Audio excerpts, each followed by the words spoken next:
Hello friends, आपण माने तो जानथिबे से चाइल्ड आर्टिस्ट मानक विषय रे जो माने बड़ होई ओडिया चलचित्र रे मुख्य नायक एवं नायिका भूमिका रे अभिनय करछंती। जेमती स्वराज बारिक, भूमिका दास, शिवानी संगीता, सनमेरा नागेश, प्रकृति मिश्र एवं निकिता। एमाने बड़ हा परे कि ओडिया चलचित्र के हिंदी धारावाहिक एवं के ओडिया एल्बम रे अभिनय करछंती। ओ हेला एथर जाईकी ना ठाकुरन को मंदिर रे रखी दे तोते मंदिर रे अपेक्षा करथिबी तू आसीबु ना। हाँ स्वर्ग पिता धर्म पिता ही परम तप। किंतु आजिर भिडियो रे मु आपनको से चाइल्ड आर्टिस्ट मानक विषय कहबी जो माने पूर्वर किबा वर्तमान ओडिया फिल्म रे मुख्य नायक एवं नायिका भूमिका रे अभिनय करछंती एवं अनेक दर्शक एमानक विषय रे जाने हांती। तो चलନ୍ତୁ जानिबा एही भिडियो रे। लोहिताक्ष पटनायक। हेलो बानुरी ओ तमे की कौन करबी कहलु बानुरी तो संगे मोर लोहिताक्ष पटनायक मात्र 13 वर्ष बयस रे सीआईडी बेएंतिहा आहट एवं क्राइम पेट्रोल भली हिंदी टेलीविजन शो रे अभिनय करछंती। ओहो सीधा सीधा कहलो तमे हो दीदी को लाइन मार चली दे। अरे मर्द डगा के अछि आसो आसो। एहा व्यतीत से बॉलीवुड फिल्म बच्चे कच्चे सच्चे रे अभिनय करथिले।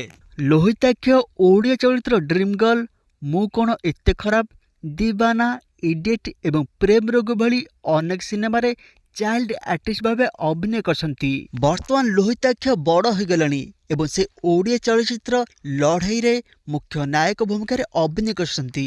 एथिरे तांको अपोजिट रे अछंती अभिलिप्सा गुनगुन। दर्शक बंधु गुनगुन को आपण माने चलचित्र साक्षी रहिले सिंहद्वार एवं किछि कटा किछि मिठारे नायिका भूमिका रे देखथिबे। तमे कोन राजीव गांधी का पुओ तुमको समझते चिनिबे। मु राजा यात्रा पार्टी पोषाक मगे पिंदा मोर गुटी बोली। किंतु एहा पूर्व गुनगुन 90s रे चलचित्र माँ एवं सप्तमी छरे चाइल्ड आर्टिस्ट भावे अभिनय कर सारथिले। मरी गली है ये तो ढाल दे अल्लाह खाली हाथ को छिन्नी पड़ती आनी पालनी।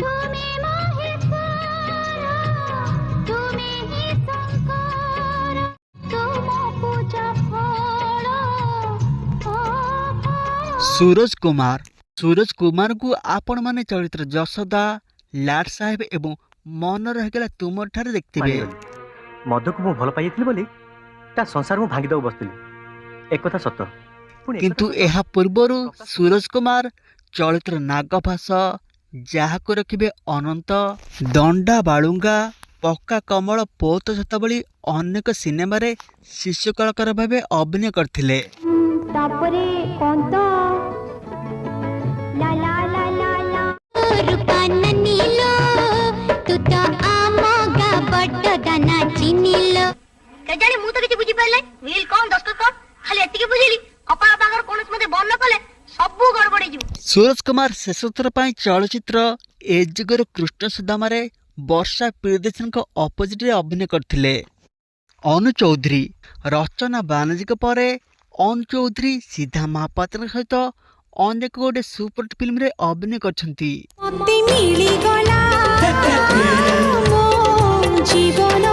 किंतु एहा पूर्व अनु चौधरी बधु निरुपमा एवं ममता मांगे मूलरे शिशु कलाकार भावे अभिनय करथिले। तमको तो जरा मामी ठीक कहतला। मामी हां मामी कहतला तम निश्चय देह खराब। मु दुख पाइबी बोली बापा वो तो कथा मते लुचैथिले। तू बोधे जानिनु मु सेई ऑफिस रे काम करे। मो आखिर निद चोरी हेइची। अनिशा दास लिजा को आपण माने चलचित्र मणि नागेश्वरी, सावित्री, वसुधा एवं सुना संसार भली किछि चलचित्र रे नायिका भूमिका देखथिबे। पचरी देई परिबनी बापा को पचारियो मु तुम स्वामी बापा बापा कौन है अभिनेत्री लिजा 1985 मसीह रे चलचित्र चक्का भौरी एवं स्कूल मास्टर रे शिशु कलाकार भावे अभिनय कर सारथिले।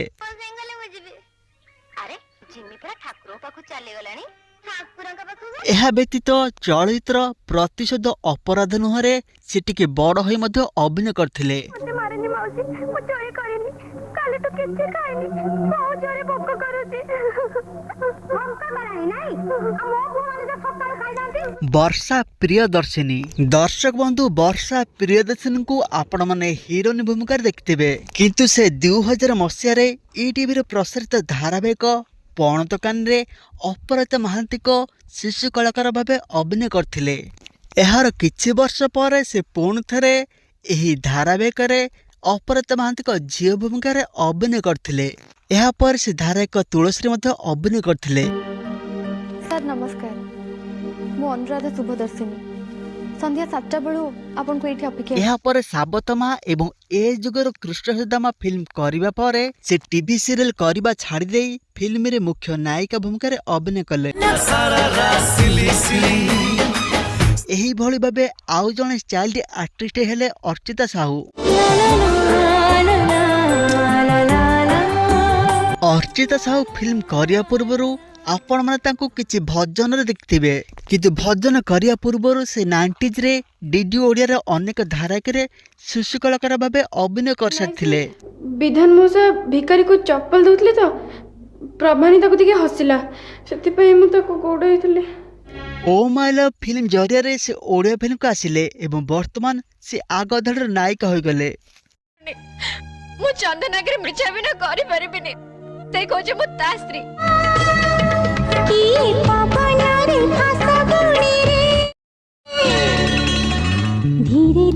ଏହିଭଳି ଭାବେ ଆଉ ଜଣେ ଆକ୍ଟ୍ରେସ ଥିଲେ ଅନୁଭା, ଯେ ଚାଇଲ୍ଡ ଆର୍ଟିଷ୍ଟ ଭାବେ କିଛି ଭଜନରେ ଅଭିନୟ କରିଥିଲେ ଏବଂ ବଡ଼ ହେବା ପରେ ସେ ମୁଖ୍ୟ ନାୟିକା ଭୂମିକାରେ ଅଭିନୟ କଲେ। ଦର୍ଶକ ବନ୍ଧୁ ବୁଦ୍ଧାଦିତ୍ୟ ମହାନ୍ତି ମଧ୍ୟ ଚଳଚ୍ଚିତ୍ର ନାଗ ଭାଷାରେ ନିଜ ମାଙ୍କ ସହିତ ଏକ ଗୀତରେ ଅଭିନୟ କରିଥିଲେ।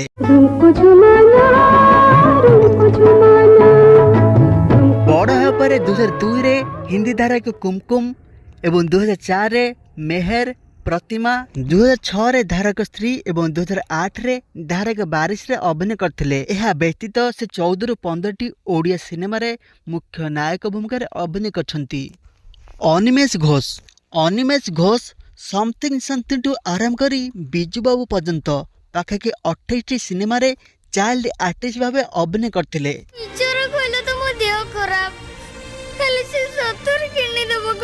ବଡ଼ ହେବା ପରେ ଅନିମେଷ ଘୋଷ ମନ ମ୍ୟୁଜିୟମ ଭଳି ସିନେମାରେ ନାୟକ ଭୂମିକାରେ ଆସିଛନ୍ତି। ଏହିଭଳି ଭାବେ ଆଉ ଜଣେ ଚାଇଲ୍ଡ ଆର୍ଟିଷ୍ଟ ହେଲେ ଶୁଭମ ନାୟକ।